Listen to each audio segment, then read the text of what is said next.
Hello friend, welcome to ताहा take 16 YouTube channel. मैं एक नई वीडियो के साथ आपके सामने हाजिर हूँ। यहाँ पे हमारी वीबीए और माइक्रो की प्रोग्राम हम रन करेंगे। सबसे पहले मैं आपको दिखा देता हूँ कि ये हमारे पास एक इंश्योरेंस का डेटा है। आप देखिए डेटा में पॉलिसी है। पहले मैं इसको थोड़ा बोल्ड कर देता हूँ कि आपको दिख जाए। हेडर कंट्रोल और प्लस बी आप अगर प्रेस करेंगे तो ये बोल्ड हो जाएगा। फिर कंट्रोल ए ऑल्ट ओ सी ए करेंगे तो ये ऑटो फिट हो जाएगा। अब ये डेटा अच्छा दिख रहा है थोड़ा, और मैं इसको कंट्रोल एस कर दूंगा कि ये सेव हो जाए। तो यहाँ पे देखिए पॉलिसी है। मैं फ़िल्टर लगा के आपको बता देता हूँ। पॉलिसी है, पॉलिसी में कुछ डेटा है, बाद में डेट है, एक्सपायरी डेट है, उसके अंदर 2021 का कुछ डेटा है। आप यहाँ देखेंगे तो ये नीचे दिया हुआ है अगस्त पूरे मंथ का। और लोकेशन है, लोकेशन में दो है, अर्बन और रूरल। और यहाँ पे स्टेट दिया हुआ है, स्टेट का कुछ कोड है, रीजन है, नॉर्थ, मिडल ईस्ट और सेंट्रल, 4 रीजन दिया हुआ है। यहाँ पे इंश्योर्ड वैल्यू दिया हुआ है कि कितना है। और उसके बाद में बिजनेस टाइप, बिजनेस टाइप में दिया हुआ है, जैसे अपार्टमेंट है, कंस्ट्रक्शन, एजुकेशन, ये सब दिया है। और अर्थक्वेक दिया हुआ है, यस नो, यानी अर्थक्वेक है क्या, यस नो करके। उसके बाद में फ्लड है क्या वहाँ पे, उसमें भी यस नो है। उसके बाद में मंथ दिया हुआ है और उसके बाद में ईयर दिया हुआ है। ये तो मैं आपको ये दिखा देता हूँ कि इसके थ्रू, ये डेटा के थ्रू हमें एक पिवट बनाना है और एक बार चार्ट बनाना है। बार चार्ट कैसे रहेगा, यानी यहाँ से हम अगर जो सिलेक्ट करेंगे, यहाँ पे जो मंथ दिए रहेगा उसका काउंट कितना है। अगर मैं दिसंबर करता हूँ, जैसे यहाँ पे मैंने सिलेक्ट कर लिया ईयर, मेरे पास ईयर है, ईयर 2021 है, तो ईयर 2021 में दिसंबर में कितना काउंट आ रहा है अगर हम देखेंगे तो यहाँ से ये डेटा हमारा, यहाँ पे हमने फ़िल्टर लगाया और ईयर 2021 है। और अगर मैं यहाँ पे दिसंबर सिलेक्ट करता हूँ तो देखिए हमारे पास क्या आता है डेटा। अगर मैं यहाँ पे दिसंबर सिलेक्ट करता हूँ तो इसका काउंट कितना आ रहा है, 92 काउंट आ रहा है। आप यहाँ देखेंगे 92 काउंट आ रहा है। यही काउंट हमको यहाँ पे चाहिए दिसंबर, यानी पीवर्ड में। ये समराइज डेटा है, ये पूरा वीबीए के थ्रू किया जाएगा। अभी मैं आपको सिर्फ बता रहा हूँ कि कैसा अपने शीट के ऊपर हम वीबीए माइक्रो का प्रोग्राम लगाएंगे और ऑटोमेटिक पीवट चार्ट बनाएंगे, पीवट बनाएंगे और बार ग्राफ बनाएंगे। और उसके बाद में यहाँ पे पीवट टेबल दिया हुआ है। ये सब ऑटोमेटिक कैसे बनाएंगे हम, ऑटोमेशन कैसे करेंगे, ये स्टेट वाइज है।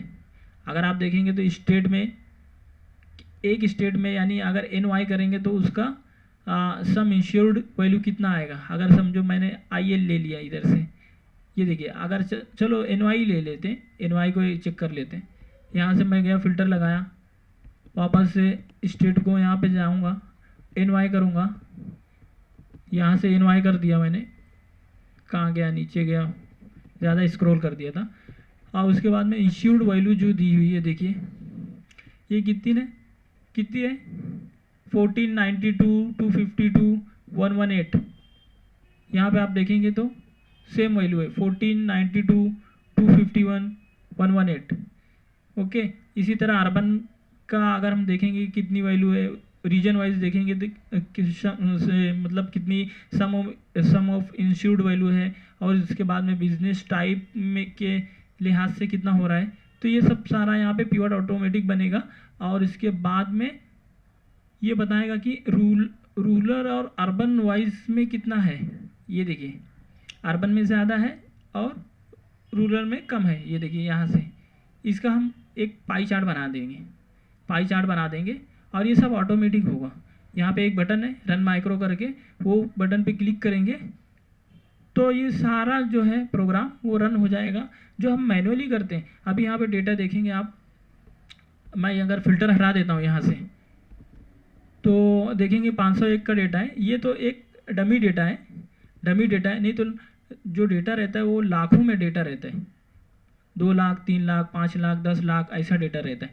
आप वो सोचिए कि वो डेटा के ऊपर अगर आपको काम करना है और उसके हिसाब से आपको फ़िल्टर लगाना है, पिवट बनाना है, तो कितना टाइम लगेगा। और ये सपोज़ ये आपको वीकली अगर डेटा आता है तो कितना टाइम लगेगा, बहुत ज़्यादा टाइम लगेगा। अगर आपको बाई वीकली आता है तब भी टाइम लगेगा, अगर मंथली आता है तब भी यही काम रिपीटेड काम है। यानी ये वर्क आपको बार बार करना है, सेम डायरेक्शन में बार बार करना है। तो इसी के लिए VBA माइक्रो यूज़ किया जाता है कि जो हम सेम टास्क कर रहे हैं उसको हम बार बार ना करते हुए एक अपना प्रोग्राम दे दें, एक इंस्ट्रक्शन दे दें अपने एक्सेल को कि आपको भाई इसी काम को करना है बार बार, तो हम ये इंस्ट्रक्शन दे रहे हैं, आप इसके हिसाब से ही काम कीजिए, उसमें कोई चेंजिंग नहीं कीजिए। जब कुछ चेंजिंग आएगी तो हमें बताना, वो बताएंगे कैसे, एरर आ जाएगा आपको कि ये प्रोग्राम में कुछ एरर आ रहा है, तो आप देखेंगे फिर उसको डिबग करेंगे कि हाँ ये कुछ नया डेटा है या कुछ है। वरना ये प्रोग्राम आपका जो 1 हफ्ता लेता था या 4 दिन 5 दिन लगता था आपको रिपोर्ट बनाने के लिए, वो सारा 2 मिनट्स में, विदिन 5 मिनट्स में कंप्लीट हो जाएगा। तो मैं आपको बताता हूँ, यहाँ पे जो बटन है, ये बटन के ऊपर हम फ्रेंड क्लिक करेंगे। यहाँ पे अगर आप राइट क्लिक करेंगे तो असाइन माइक्रो करके एक ऑप्शन आएगा। यहाँ पे बहुत सारे माइक्रो लिखे रहते हैं। माइक्रो मतलब हम जो माइक्रो लिखते हैं वो हम प्रोसीजर वाइज ज़्यादा लिखते हैं, क्योंकि प्रोसीजर वाइज अगर लिखने का एक फ़ायदा ये होता है कि वो प्रोसीजर के नेम से हम उसको कॉल कर देते हैं। अभी यहाँ पे देखिए जो मेरा पहला माइक्रो है और एक मेन माइक्रो लिखते हैं, जिसको बोलते हैं कि मतलब हम बोल सकते हैं कि ये मेन माइक्रो है, या हमारा दूसरे चाइल्ड माइक्रो को या सब माइक्रो को कॉल करेगा। तो मेन माइक्रो के ऊपर हम डिबग लगाएंगे और उसके बाद में देखेंगे कि फ्रेंड कि कैसे प्रोग्राम रन होता है, कैसे प्रोग्राम काम कर रहा है, क्या क्या कर रहा है। मैं आपको डिबग मोड में बताऊंगा कि कैसे ये रन होता है। तो हम जल्दी से अपने कोड पे आ जाएंगे, Alt F11 प्रेस करेंगे तो ये हमारा कोड आ जाएगा। ये हमारा पहला प्रोसीजर है। अगर मैं नीचे स्क्रॉल करूँगा तो देखेंगे कि बहुत सारे यहाँ पे मैंने प्रोसीजर लिखे हुए, यानी 5-6 के ऊपर ही है। तो मैं आपको एक एक करके बताऊंगा कि क्या करता है। सबसे पहले हम इसको रन करेंगे डिबग मोड में, ताकि मैं आपको बता सकूं कि ये कैसे वर्क होता है। तो यहाँ पे देखेंगे, हम क्लिक करेंगे रन माइक्रो, तो यहाँ पे जाए call delete pivot table sheet. ये जो पिवट टेबल शीट है इसको डिलीट मार दो, क्योंकि ये प्रीवियस की है, हमें नया डेटा, समझो ये इंश्योरेंस में ये शीट में नया डेटा आया है और हम प्रीवियस डेटा के ऊपर ये बार चार्ट और ये पिवट टेबल बनाए थे, तो हमको इसको डिलीट मार के नए सिरे से बनाने का है। अब इसमें दूसरा ऑप्शन ये है कि एक बार हमने बना दिया पिवट टेबल तो उसको बार बार डिलीट करने की क्या ज़रूरत है। पिवट टेबल की शीट हम तो दोबारा उसको फिर से मतलब रेंज को चेंज करके उसको रिफ्रेश कर सकते हैं। तो डेफिनेटली हम कर सकते हैं फ्रेंड। एक बार हमने एफर्ट दे के बना लिया, उसके बाद में हम सिर्फ रेंज को रिफ्रेश कर देंगे, उसके बाद में ये ऑटोमेटिक रिफ्रेश हो जाएगा। ये बात सही है, इसमें कोई शक नहीं। लेकिन बताने का मकसद ये है कि अभी हम VBA सीख रहे हैं, तो हम पूरा चार्ट को, पूरा जो वर्क है उसको बार बार ऑटोमेशन करना VBA के थ्रू, ये बड़ा काम है। और उसको सिर्फ रेंज देकर, अगर मैं आपको बता दूं कि अभी यहाँ पे 501 की रेंज है, अगर नया डेटा आ गया जो ज़्यादा हो जाएगा, समझो 1000 की रेंज में आ जाएगा या इतना आ जाएगा, तो सिर्फ इसकी रेंज चेंज कर दो, यानी A1 से लेकर K541 तक दे दो, तो वो पिवट को रिफ्रेश कर देगा, रिफ्रेश ऑल। लेकिन अभी हम VBA सीख रहे हैं, हम उसका फंडा समझने वाले हैं कि कैसे ये काम करता है, कैसे अगर हमें बड़ा प्रोग्राम आ गया तो कैसे हम उसको लिखेंगे। तो ये बेटर वे है आपको सीखने के लिए और मुझे बताने के लिए भी। तो सबसे पहले हम यहाँ पे चलेंगे अपने कोड में, मतलब ये शीट में चलेंगे, यहाँ पे क्लिक करेंगे। क्लिक करने के बाद में ये हमारा, यहाँ पे मैंने डिबग मोड लगाया, ब्रेक पॉइंट लगाया, यहाँ पे जाके हमारा कोड रुक जाएगा। अभी यहाँ पे हम, ये हमारा PVT स्टेट न्यू, ये नई मतलब मेन प्रोग्राम था, यहाँ से हम दूसरे प्रोग्राम को कॉल करेंगे।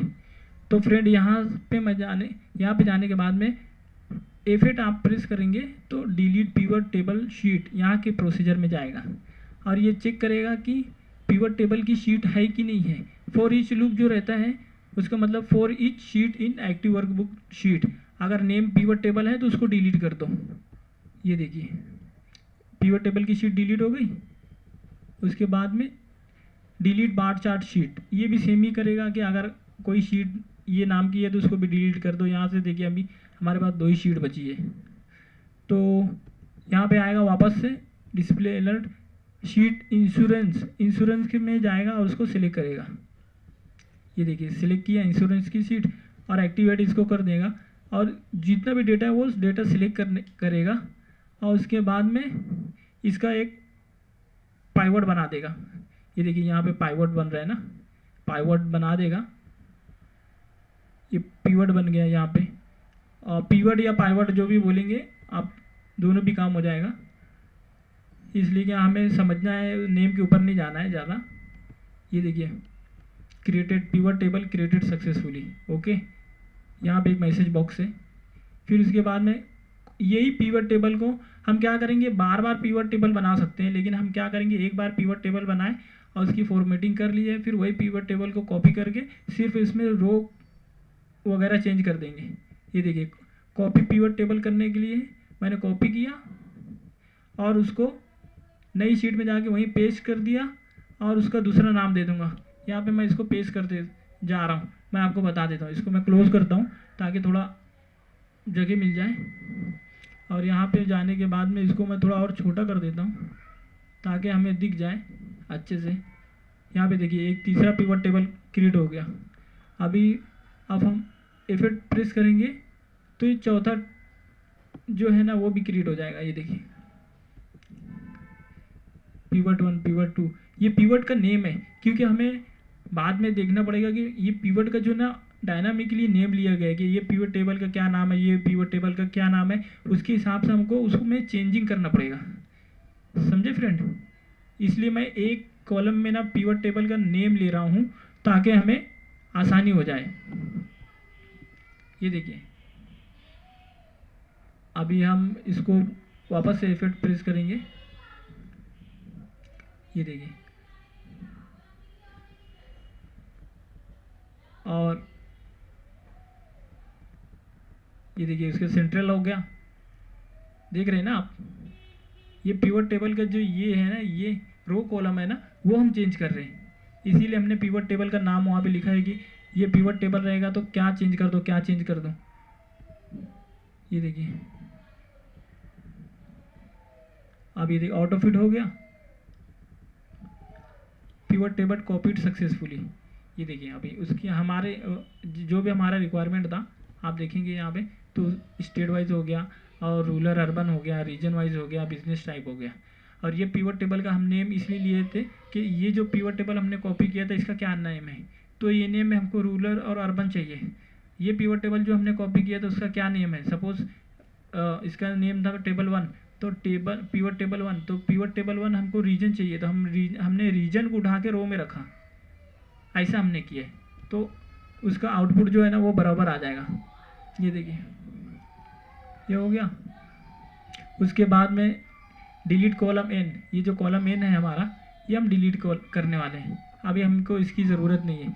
यानी आप कॉलम क्रिएट भी कर सकते हैं और बाद में उसको डिलीट भी कर सकते हैं। जैसे हमने मतलब रफ वर्क करने के लिए रफ पेज लेते हैं ना, रफ पेज का यूज़ क्या होता है, हमारी कैलकुलेशन के लिए होता है, बाद में हमको उसकी ज़रूरत नहीं पड़ती। तो ये कॉलम को हम डिलीट मार देंगे, उसके बाद में ये हमारा काम हो गया। और उसके बाद में फ्रेंड ये यहाँ पे चार्ट क्रिएट हो गया। चार्ट ये देखिए, ये जो चार्ट दिया था ना वो चार्ट इसके बेस पे हमने क्रिएट कर दिया है। ये देखिए अब ये चार्ट क्रिएट हो गया और चार्ट क्रिएट होने के बाद में हमने उसका कुछ वो दे दिया, मतलब जो भी है रूरल अर्बन उसके हिसाब से उसको वो कर दिया। और वापस से हम अपनी इंश्योरेंस की शीट पे जाएंगे और J2 को सिलेक्ट करेंगे और यहाँ पे एक फॉर्मूला लगाएंगे क्योंकि हमको मंथ चाहिए। यहाँ पे मैंने मंथ चाहिए, तो मंथ का एक फॉर्मूला लगाएंगे। टेक्स जो है हमारा बी, ये जो है ये बी का जो है ना वो MM कर दीजिए, यानी ये जैन APR MAY में। तो यहाँ पे एक फॉर्मूला लगाएंगे और वो फॉर्मूला को नीचे तक कॉपी पेस्ट कर देंगे। ये देखिए यहाँ तक जाएंगे, 1 मैंने डाल दिया ताकि मुझे लास्ट रो मालूम पड़ जाए, और उसके बाद में हम ऊपर जाएंगे और वो दोनों को फिल डाउन कर देंगे। ये देखिए फिल डाउन हो गया, और फिर बाद में पेस्ट स्पेशल कर देंगे।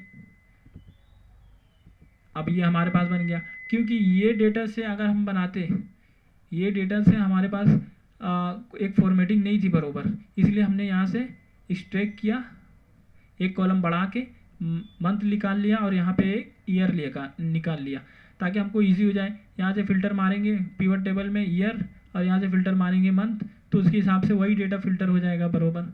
तो ज़्यादा टेंशन लेने की ज़रूरत नहीं है, हम अपने तरीके से भी कैलकुलेशन कर सकते हैं आसानी के साथ, जिसमें हमको आसानी रहेगी हम वही यूज़ करेंगे, इसीलिए आप अपने तरीके से भी कर सकते हैं। यहाँ पे एक डिबग मोड आ गया, पिवट टेबल 1 आया ना, तो हमने ये पिवट टेबल जो दिया था, ये देखिए यहाँ पे इसका कुछ इशू आ रहा था, तो वापस से हमको पीछे जाएंगे,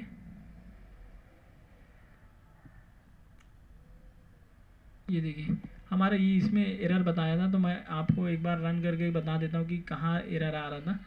ये देखिए मंथ ईयर बैक, यहाँ पे हमको एक एरर आया था, तो यहाँ पे हम डिबग लगाएंगे और ये ब्रेक पॉइंट लगाएंगे, और एक बार मैं ये प्रोग्राम को ना पूरा ना फिर से रन कर देता हूँ, ताकि हमको आसानी से समझ में आ जाए।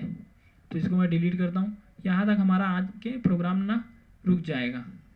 ओके फ्रेंड, तो यहाँ पे मैं गया, इसको रन कर दूंगा।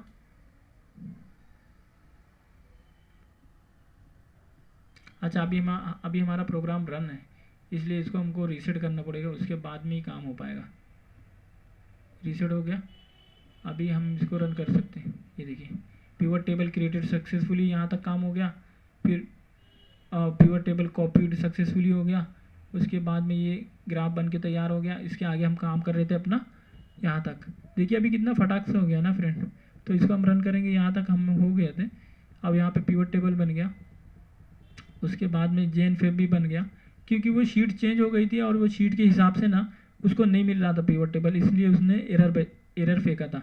अभी यहाँ पे देखिए दिसंबर जैन ये सब हो गया, मंथ हो गया, और इसका एक बार चार्ट क्रिएट हो गया। बार चार्ट जो है ना उसका एक क्रिएट कर दिया हमने, और वो बार चार्ट को फिर क्या किया, ये your task has been done. अब यहाँ पे आप क्या करेंगे, इफेक्ट करेंगे, और ये आपका हो गया काम तमाम, मतलब ये क्रिएट हो गया प्रोग्राम। अब आपको कुछ करना नहीं है, आप इंजॉय कर सकते हैं। ये देखिए यहाँ से हम ईयर को सिलेक्ट कर सकते हैं। अभी तो 2021 है, इसमें बहुत सारे ईयर हो सकते हैं, 10 ईयर्स हो सकते हैं, 5 ईयर्स हो सकते हैं। उसके हिसाब से हमने वो जो कॉलम बनाया था उसका बनाने का मकसद ये है। ये देखिए यहाँ से ईयर सेलेक्ट करेंगे, अगर सपोज यहाँ से ईयर एक से ज़्यादा है, यानी 5 ईयर है, 10 ईयर है, 2021 है, 20 है, 18 है, तो यहाँ से महीना तो सेम ही रहता है ना, महीना तो सेम ही रहेगा, जैन से लेकर दिसंबर तक ही रहेगा, कुछ इसके आगे पीछे नहीं रहेगा। या तो जैन रहेगा, या तो फेब रहेगा, या तो मई जून जुलाई अगस्त सितंबर अक्टूबर नवंबर दिसंबर, उसके आगे 13वां महीना तो कुछ रहेगा नहीं। तो 12 महीने रहेंगे और ईयर कुछ भी रहेगा, तो वो ईयर फिल्टर करेंगे हम, और उसके हिसाब से महीना फिल्टर करेंगे, तो वो काम हो जाएगा फ्रेंड।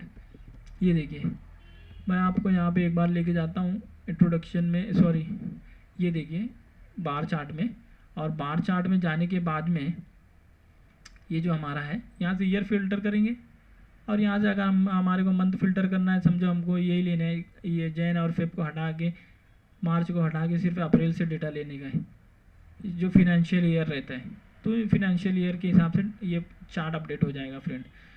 तो उम्मीद है फ्रेंड कि ये वीडियो आपको पसंद आई हो, अगर पसंद आई तो इसे लाइक ज़रूर करना, और मैं आपको एक बार इसका कोड बता देता हूँ वापस से। अगर ये जो हमारा एक्सप्लोरर विंडो रहते हैं ना, वो कंट्रोल आर प्रेस करेंगे ना आप, तो आ जाएगा। कंट्रोल आर वापस से प्रेस करेंगे तो कुछ नहीं होगा, इसको आप कट कर देंगे। तो मैं आपको एक बार कोड बता देता हूँ, हमने तो कोड देख लिया है, लेकिन एक बार फिर से मैं आपको बता देता हूँ, ताकि आपको अगर कभी कुछ करना हो, लिखना हो, तो आप कोड देख सकें, उसका स्क्रीनशॉट वगैरह लेके भी टाइप कर सकते हैं आप। और यहाँ पे देखिए जो पहला फंक्शन था डिलीट पिवट शीट और बार चार्ट शीट, ये दोनों डिलीट करने के बाद में ये हमारा मेन फंक्शन था, मेन मतलब प्रोसीजर था। यहाँ से हम कॉल करके जब दूसरे प्रोसीजर को कॉल करते हैं ना, तो हम कॉल लिखते हैं, कॉल करने के बाद में दूसरा प्रोसीजर, बाद में ये शीट को सिलेक्ट किया और एक्टिवेट कर दिया और उसका एक पिवट टेबल तैयार कर दिया। और ये जो है कॉपी पिवट टेबल शीट, मतलब जो ये हमने एक पिवट बनाया था उसके हिसाब से ये दूसरे जगह पे कॉपी कर रहा है। ये देखिए J3 वहाँ पे कॉपी जो हमने पिवट बनाया था उसको कॉपी कर रहा है, पेस्ट कर रहा है यानी। और उसके बाद में उसका रेंज हम ले रहे हैं, मतलब क्या रेंज है उसकी वैल्यू जो ले रहे हैं, पिवट टेबल की वैल्यू जो लिए नहीं थे क्या, मतलब उसका नेम, उसको हम कैप्चर कर रहे हैं। बस इतना ही है। और उसके बाद में ये जो डिलीट कॉलम है, ये कॉलम को डिलीट कर देता है। वो जो हमने कॉलम को अगर आपको स्पेसिफिक कॉलम डिलीट करना है तो हम ये कोड लिख के कोई भी स्पेसिफिक कॉलम को डिलीट कर सकते हैं। जैसे इसमें कॉलम एन ये डिलीट हो जाएगा।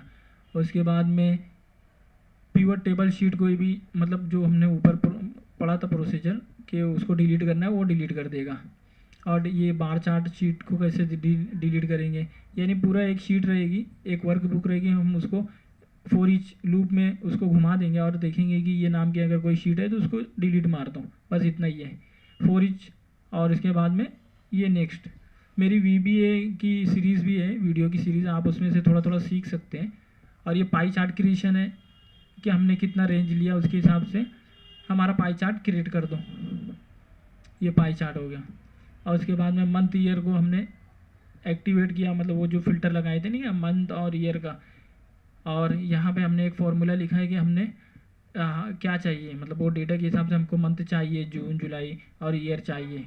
तो ये फॉर्मूला लगा हुआ है, ये -RC1 यानी रो कॉलम का फॉर्मूला रहता है।